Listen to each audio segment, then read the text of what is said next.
Oui, c'est moi. Rappelez-moi que Catherine soutient l'Olympia. Reprenez, c'est trop beau. These are some of the most well-deserved Best Actress Oscars awarded by the Academy of Motion Picture Arts and Sciences. Quietly, with dignity. It's what the rest of the world has always admired us for. Welcome to WatchMojo.com, and today we're counting down our picks for the top 10 Best Actress Oscar winners. He'll sell us all, you know. But only if he thinks we think he won't.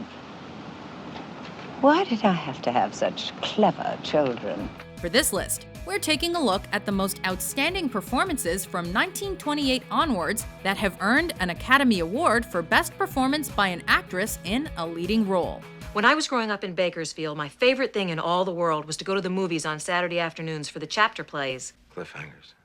I know that, Mr. Man!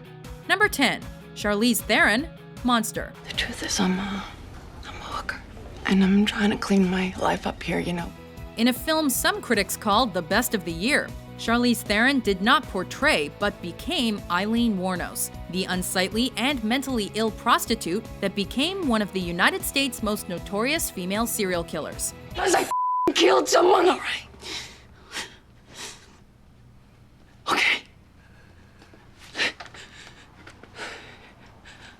My last John, all right? I killed my last John. I was raped and beat to I was gonna get killed.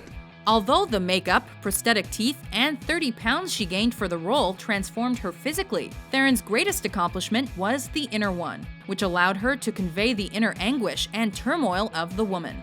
I'm good with the Lord. I'm fine with him.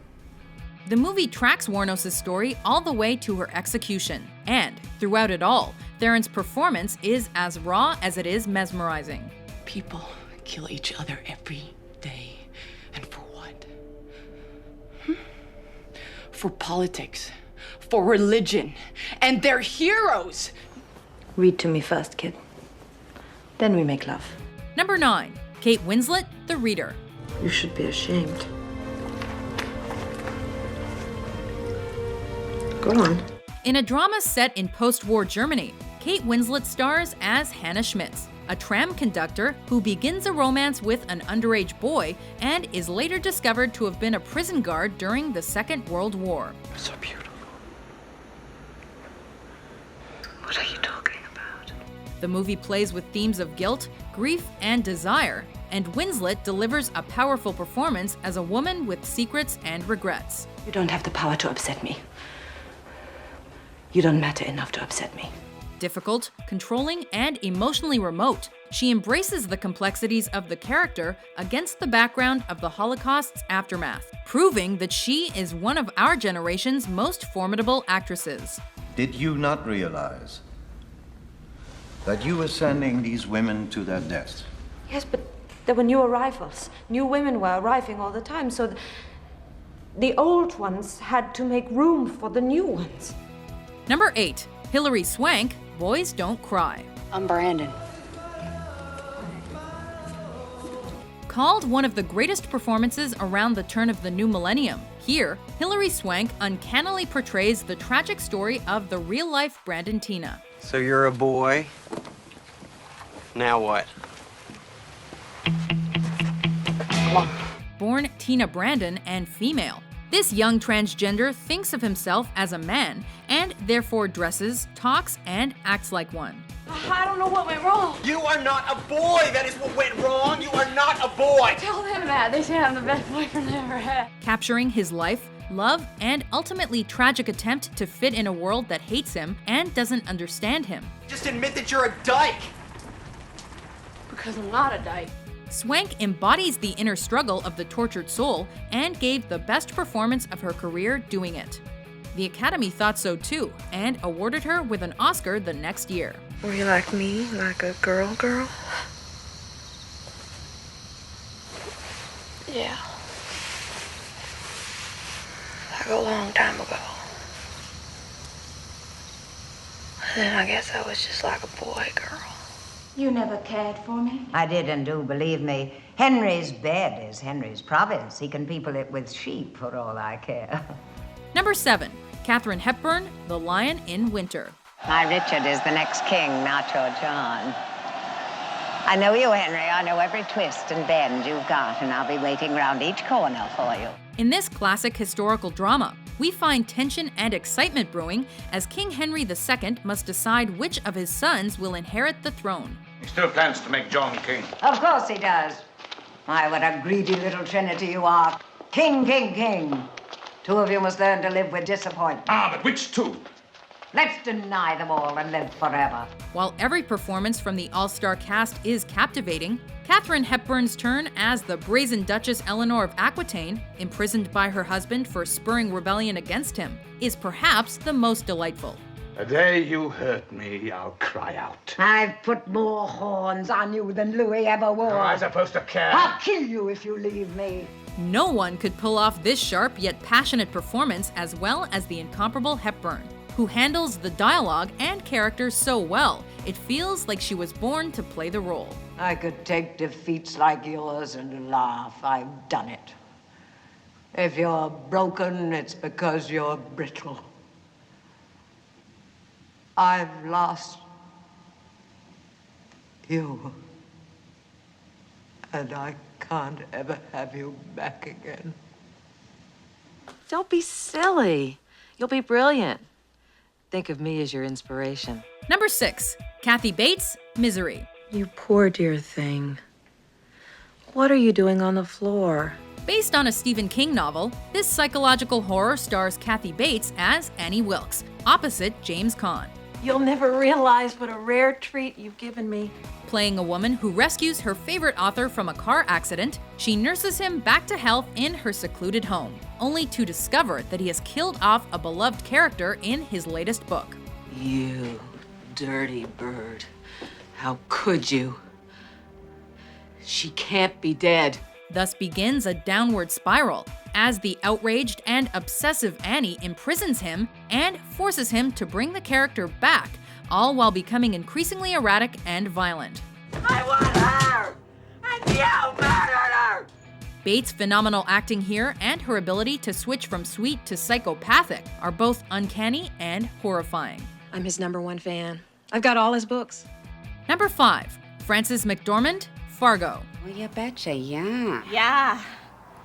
Directed by the Coen brothers, this mixture of crime thriller and dark comedy is enhanced enormously by the believable portrayal of Marge Gunderson by Frances McDormand, who is a small-town and very much pregnant police chief.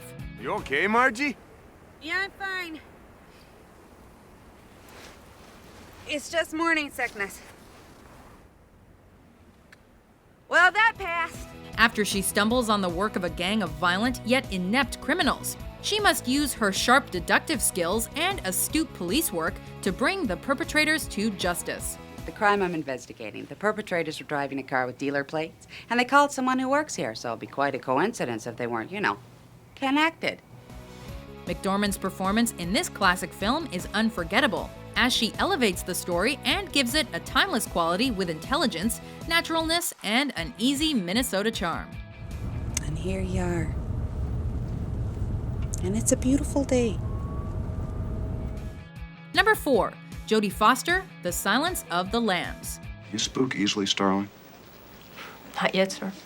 Although many cite Anthony Hopkins' terrifying performance as the highlight in this thriller, Jodie Foster stands out as the young FBI trainee.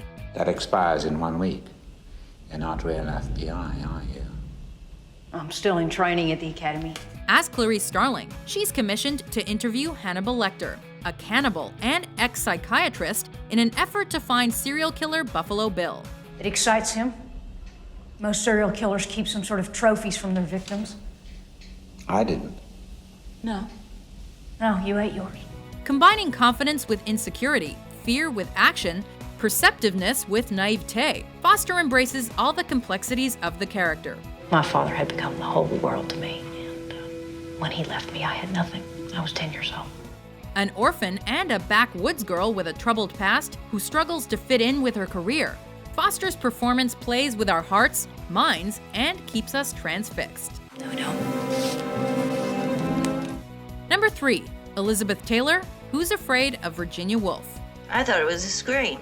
In her most acclaimed performance, Elizabeth Taylor stars as the crude, bitter, and tormented wife of Richard Burton's George, a history professor. Some men would give their right arm for the chance. Alas, Martha, in reality, it works out that the sacrifice is of a somewhat more private portion of the anatomy. When she informs him that she's invited a young couple for drinks to their home late one night, it doesn't take long for the two couples to find themselves caught in a torrent of rage, sadness, remorse, and alcohol. In fact, he was sort of a flop. A great, big, fat flop. Stop it, Martha. I hope that was an empty bottle, George. You can't afford to waste good liquor. Physically transforming herself in her portrayal of Martha, Taylor peels back the layers in her riveting interpretation, revealing not only criticism and scorn, but also vulnerability and sympathy under the monstrous exterior. I'm loud, and I'm vulgar, and I wear the pants in the house because somebody's got to. But I am not a monster. I'm not! Number 2, Vivien Leigh, a streetcar named Desire. You must be Stanley. I'm Blanche. Although it was her performance in 1939's Gone with the Wind that launched her career, Vivien Leigh brought depth and gravitas to her portrayal of Blanche Dubois in this 1951 classic. Can I help you, ma'am? Well, they told me to take a streetcar named Desire. When she leaves Mississippi to visit her sister in New Orleans, we watch as the initially refined and pretentious Blanche begins to unravel as her past and secrets come back to haunt her. I'm going to be sick. Insecure and delusional, as well as protective and self-absorbed, Leigh is spellbinding in her nuanced performance as a woman who clings to an image and lifestyle that she will never have. Whoever you are, I've always depended on the kindness of strangers. Before we unveil our top pick, here are a few honorable mentions. The thing is that he falls asleep and he never wakes up, so he's dead. He's dead. Yeah. Oh dear. I'm so sorry. I'm so sorry. I know how it feels now. She's trying to replace me. What do I do? What you probably don't realize is that we have a lot of old men on this ward who couldn't hear the music if we turned it lower. That music is all they have. Your hand is staining my window. I need to find out more about his past. He won't talk about it. He's like an onion. You have to peel him back a layer at a time. Not if you use a knife. You're a hypocrite. You're a conformist. You're a liar. I opened up to you and you judged me. You're an asshole. Number 1, Meryl Streep, Sophie's Choice. I was so afraid. I was afraid I would be left alone. Although she won an Oscar for her fine performance in The Iron Lady and dazzled us in dozens of other incredible roles, Meryl Streep displayed perhaps the finest acting by any actress ever in this 1982 drama. So they sent me to Auschwitz. Playing a Polish Catholic immigrant to Brooklyn so convincingly that we forget it's her, Streep is electrifying as a Nazi concentration camp survivor, a mother who lost her children, a passionate lover, and a vulnerable foreigner. I kept repeating to myself, I have saved my son. I have saved my son. Juggling emotions ranging from joy to anger to unspeakable sadness, Streep is natural, absorbing, and unforgettable. Zwingen Sie mich nicht zu wählen. Ich kann nicht wählen. Ich schicke Sie beide darüber. Nicht wählen. Do you agree with our list? Which Best Actress Oscar winners are your favorite? For more entertaining top 10s published every day, be sure to subscribe to WatchMojo.com. Yeah, that and Misery's Child. Those are the only two divine things ever in this world.